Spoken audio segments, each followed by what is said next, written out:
నంద్యాల జిల్లా బనగానపల్లి నియోజకవర్గం నందివర్గం గ్రామంలో పింఛన్ల పంపిణీ పశుసంవర్ధక శాఖ ఆధ్వర్యంలో చేపట్టిన గాలికుంటు వ్యాధి నిరోధక టీకాల కార్యక్రమంలో ఆంధ్రప్రదేశ్ రాష్ట్ర రోడ్లు భవనాల శాఖ మంత్రి బీసీ జనార్దన్ రెడ్డి పాల్గొన్నారు. ఈ సందర్భంగా మంత్రి మాట్లాడుతూ కూటమి మేనిఫెస్టోలో చెప్పిన విధంగా సూపర్ 6 పథకాలలో భాగంగా పింఛన్లు 3,000 నుంచి 4,000, 4,000 నుంచి 6,000, 6,000 నుంచి 10,000, 10,000 నుంచి 15,000 చేశామని గుర్తు చేశారు. రాష్ట్రం ఇబ్బందుల్లో ఉన్నా సరే పేద ప్రజల అవసరాలను గుర్తించి పింఛన్ల పంపిణీ చేస్తున్నామని తెలిపారు. నాడు వైఎస్ఆర్ ప్రభుత్వం ఏదైతే మాట తప్పిందో అటు సంక్షేమం ఇటు అభివృద్ధి రెండూ సమానంగా కూటమి ప్రభుత్వం హయాంలో పరుగులు పెట్టిస్తున్న నారా చంద్రబాబు నాయుడు ఉప ముఖ్యమంత్రి పవన్ కళ్యాణ్ నాయకత్వంలో సాగుతున్నామని చెప్పారు.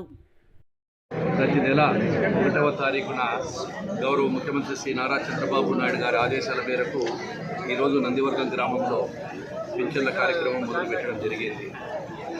ఏదైతే మా మేనిఫెస్టోలో మేము చెప్పిన విధంగా సూపర్ 6 పథకాలలో భాగమైనటువంటి ఈ యొక్క 3,000 పింఛన్ను 4,000, అదేవిధంగా 4,000 ఉన్నదాన్ని 6,000 మందికి, 6,000 ఉండేది 10,000, 10,000 ఉండేది 15,000 చేసి ఈరోజు ఆర్థికంగా ఎన్ని రాష్ట్రంలో ఇబ్బందులు ఉన్నప్పటికీ పేద ప్రజల అవసరాలను గుర్తించి అదేవిధంగా ఎవరైతే వృద్ధులు వితంతువులు ఉన్నారో వాళ్ళను ఆదుకోవాలనే ఉద్దేశంతో కూటమి ప్రభుత్వం ఈరోజు ఈ యొక్క కార్యక్రమాన్ని దిగ్విజయంగా ఆర్థికంగా ఇబ్బందులు ఉన్నప్పుడు చేస్తూ ఉన్నాం.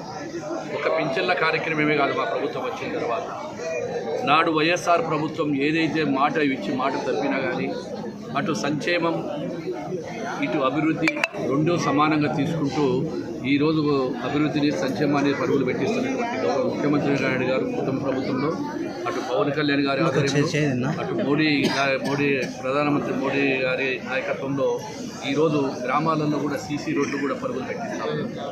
ఈరోజు ఈ యొక్క మండలంలోనే 5,35,75,000 రూపాయలు ఒక్క మండలం బనగానపల్లి మండలంలోనే ఈ యొక్క పింఛనీ కార్యక్రమాలను నిర్వహిస్తాము. ఏ రోజు కూడా 1వ తారీఖు ఖచ్చితంగా 199% మేము ఇస్తా ఉన్నాం.